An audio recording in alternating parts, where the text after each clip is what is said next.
up for Eric Brown.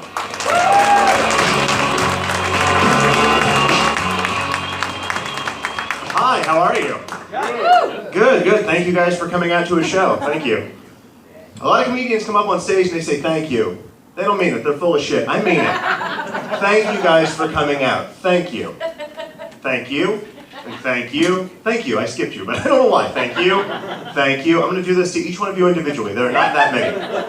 Thank you. Thank you. Thank you. I'm committed to this bit. It better get really goddamn fun. Okay. Thank you. Thank you. There we go. That was fake, but I respect it and I appreciate it. Hi. Hey. At the beginning of last year, I weighed 330 pounds. And since then, I've lost like 100 pounds. And thank you. Calm down. I'm still fat. Here's what's weird. Like, I went from obese to overweight. That's been my journey. Like, it's the thing, like, I appreciate your clap. I only let people congratulate my weight loss if they're jealous of my body. Like, if you wouldn't trade bodies with me, shut the fuck up. It's just kind of patronizing, honestly. Like, it's weird, like, by the way, I didn't lose weight for cosmetic reasons. I'm married. I don't care what I look like. That's true. I wanted to lose weight because I got so fat that whenever I would lay down to go to sleep, my arms would go numb. I'm glad you think that's funny. It wasn't funny at the time. It was weird, like it means, like when you lay down to go to bed and your arms go numb, it's either really bad or you're getting really good at going to sleep. Like when you lay down and your arms join in, you lay down and go, oh, they beat me again. What are you guys dreaming about? Candy? Oh, that's adorable, little guys. I don't know. How I lost the weight was I cut sugar out of my diet. I quit eating sugar completely. And then I went around for a few months saying, sugar's a fucking poison, man. I'm very annoying. Very annoying. But like, since I lost the weight, like I'm down several shirt sizes. Like I got married a couple years ago. I was in a 3X shirt. This isn't large. All right, that's cool. The downside to going down shirt sizes is I'm always paranoid that I'm getting a little eager, like trying to fit into shirts that don't actually fit yet. So like if I buy a shirt, I make my wife look at me like 50 times before I leave the house in it. And I say stuff like is this a little too eager? Does this fit or am I making it fit? Like be honest. Like does this fit or is it too much of a stretch? And then I wink at my wife. Being married to me is a nightmare, you guys. It's kind of cool being back down to like resale shop sizes. Like I got this shirt for $1 at a resale shop. I'm sure you could tell. But like if you find like 3 or 4X shirts at a resale shop, if you find 1, you find 10, and that means someone died. I don't want to buy any of those shirts. I don't know which one he died in. I don't want to buy a haunted shirt, like a cursed shirt, and then I die in it too. Ugh, sounds awful. And I said I got married a couple years ago. For our honeymoon, we went to San Antonio, Texas, to the Riverwalk, which sounds like a mud hole, and it is, but it's a really nice mud hole with restaurants. While we were down there, we decided to go on a ghost tour because sometimes you've got to waste $15. Look, guys, I don't believe in God, but ghosts? Who knows? I like fun. So dumb. And like we found this website, and it said it was the #1 rated ghost tour in San Antonio. And I'm sure they can't just say that. Oh, they can. They say whatever they want. Hey, do you guys know that I'm the funniest comedian in the fucking world? Yeah, it's true because I said it. Those are the rules now. I pay $30 total for each of us. I pay $30, and we're supposed to meet at 9 p.m. at the Ripley's Believe It or Not building for this ghost tour. This is not a Ripley's affiliated tour. They close at 8. This is a lady with a website using that building for convenience. Yeah, if you can believe it or not, they're not all home runs, you guys. We go to the Ripley's building at 9 p.m. and we check in with this woman, the ghost hunter lady. I'd never met a ghost hunter before, but she was wearing the official attire, which is a blue visor and a sweater with a pug on it. Yeah. I was like, this might not be the #1 rated ghost tour. I don't know. I'm suddenly suspicious.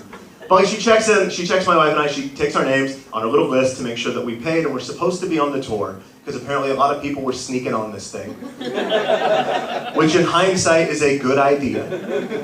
But like we check our names and she gives us stickers to put on our shirts so she knows we're legit. And the sticker, it's just a little round sticker, and the only thing on it is the Ghostbusters 2 logo.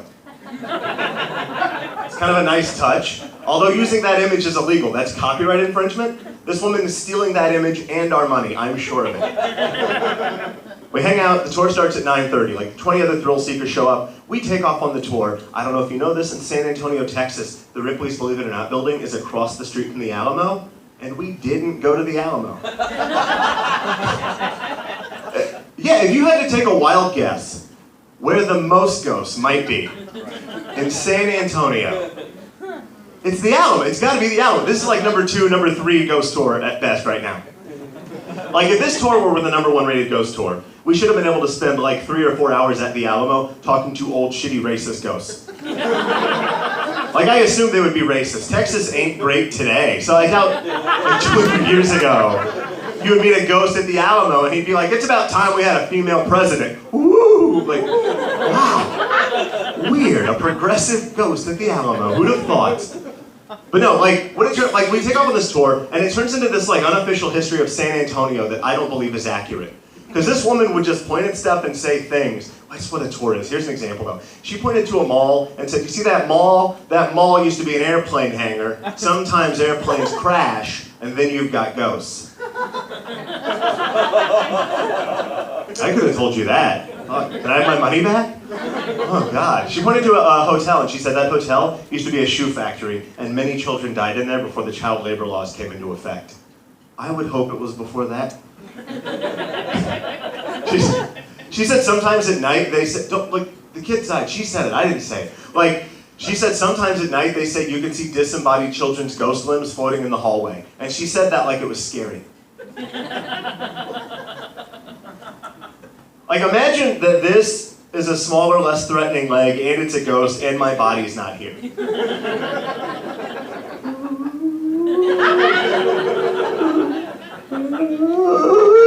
Are you guys scared?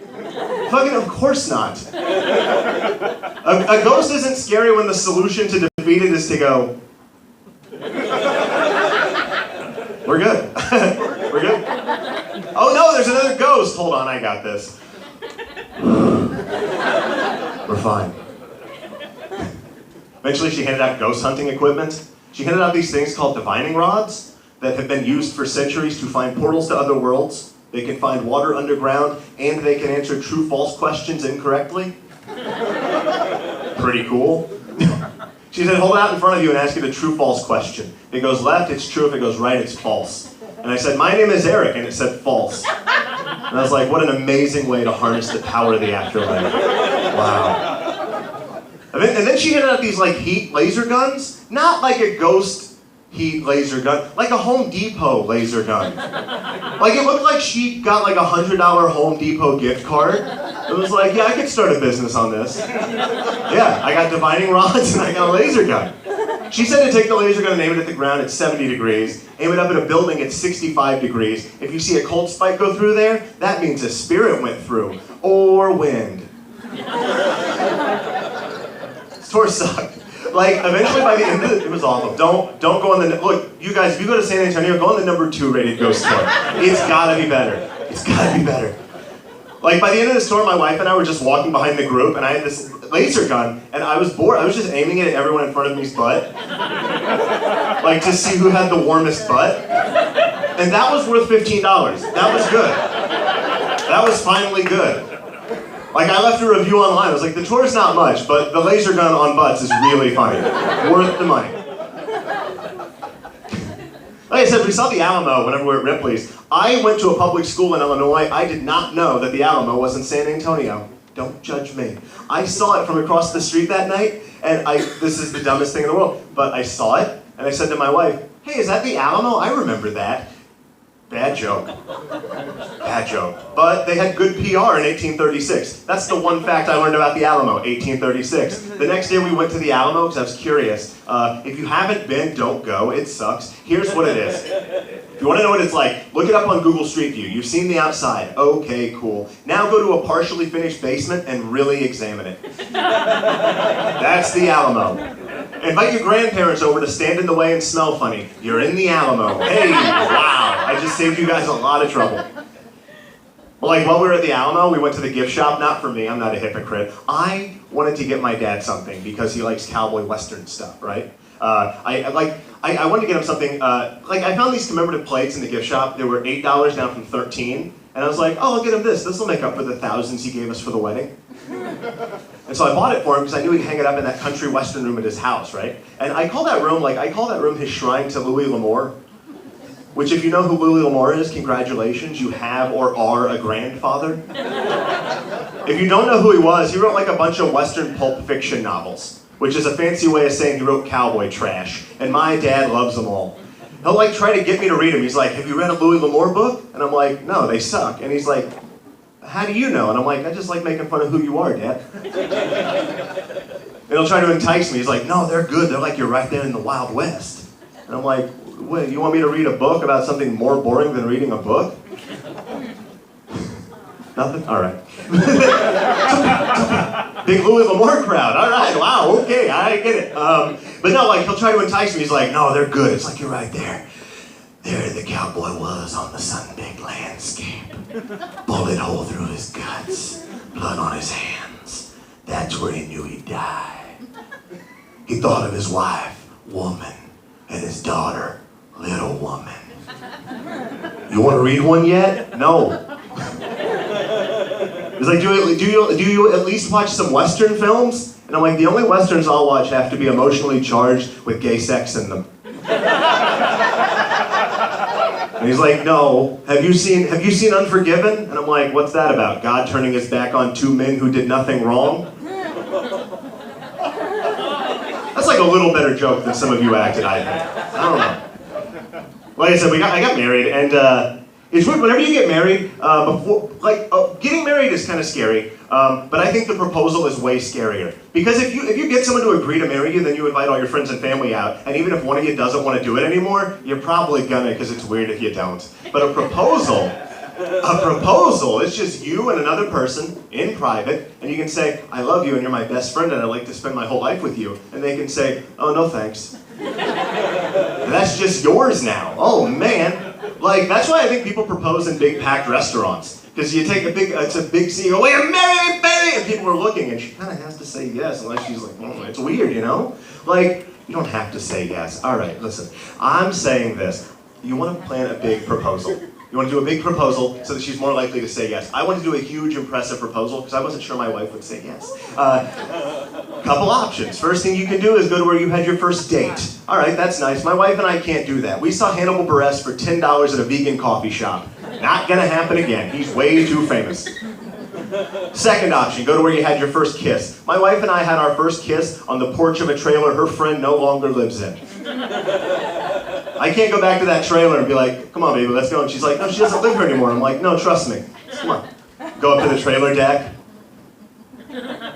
I love you so much, and these last few years have been, oh, what? No, just go back inside. We'll be gone in a minute. It's really powerful, the love we had. No, we had our first kiss here. I'm trying to propose.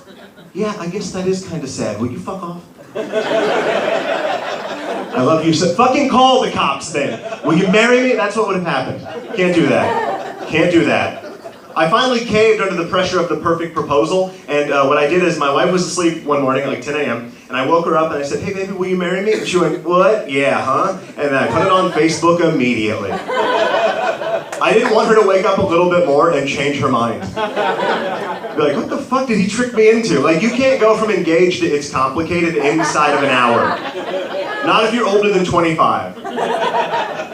Like, she agrees to marry me, and then she gets out of bed. Like, she went to bed, she could have left, and then she woke up an engaged woman. That's what I did to her. But like, she gets out of bed and she goes and gets in the shower. Like 15 minutes, right? This thing's on Facebook. 15 minutes. While she's in the shower, by the time she gets out, this thing has like 200 likes because people love human error. And she gets out of the shower and her mom calls her on the phone and says, honey, are you engaged? Because I didn't think to let her tell her mom first. I'm close with my parents, but not call them when I'm getting married close. Who is? Like her mom's friends at work were congratulating her on engagement she didn't know about. Yeah, it was like her mom was pretty upset, mostly with me for some reason. At first I was really bummed out that like now that we're gonna actually be family, in the first 10 minutes we're gonna be actual family, I already disappointed her mom and dad. It felt bad until I was like, actually that's pretty regular. Just get used to that feeling a lot, new mom and new dad. That never goes away. I love you guys. Her mom, this is not a joke, her mom told her, honey, if you ever get engaged again, will you please call and tell me? That's fair. Her mom gets to say that, I understand. Look, I did like a bad job with the proposal. I know that. So I had to make it up in the vows. Like, we did like a 2-year engagement. My wife said it was so she could plan the perfect wedding. I think it was so she would have time to figure out how to get out. So I had 2 years to write the perfect vows to make up for this bad proposal, right? So I tried every week for 2 years to write the perfect vows. And I would sit down and I would start writing like, I love you so much, you're my favorite person, but I think we should see other people, LOL, JK. I am a coward, you guys, god damn it. But like, I tried every week for 2 years. And then finally the day before the wedding, I sit down and I write some vows, right? And I don't know, they were probably good. I didn't use them. Here's what I did. At the ceremony, her cousin married us. He was like, I think you guys have prepared your own vows. And I was like, yeah, kinda. And I had to go first. And I pulled them out and I unfolded it. And I started reading it. And I realized that it was kind of stupid and trite. And so here's what I did. I just winged the vows. I gave her the thing and I said, I'm just gonna wing it. Always good to wing the vows, you guys. Here's why I did it. I was scared, and the only way I would be honest is if my back were against the wall and I had to yell nice shit in her face, which I did for 5 minutes. I ran the light on the vows. Most vows are like a minute. This went on forever.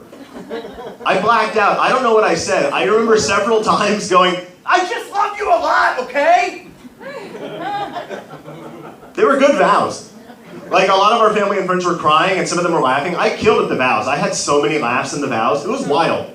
Like, way more laughs than I'm even getting right now. I killed at that wedding. Like, my vows could be a Netflix special. Holy shit. It was really good.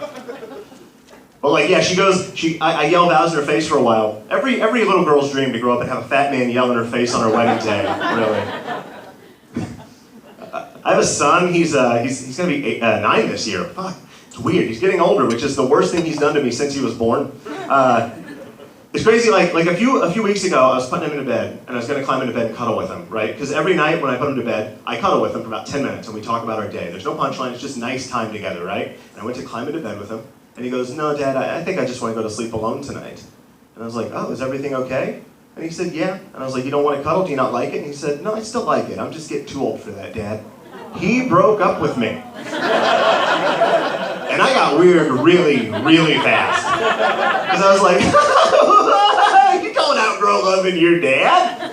You don't outgrow cuddling. Adults cuddle all the time. You have to hug other people or you'll kill yourself. There's been research. Now move over and let me in your bed. Make room in your bed. I know I said it's your bed. It's my bed. Now move over and let me into my bed I let you use. I said, are you sure you don't want to cuddle? You're not like afraid of the dark? And he said, no. And I said, that's weird. Anything could be in the dark. Thanks for listening. Enjoy the rest of the show.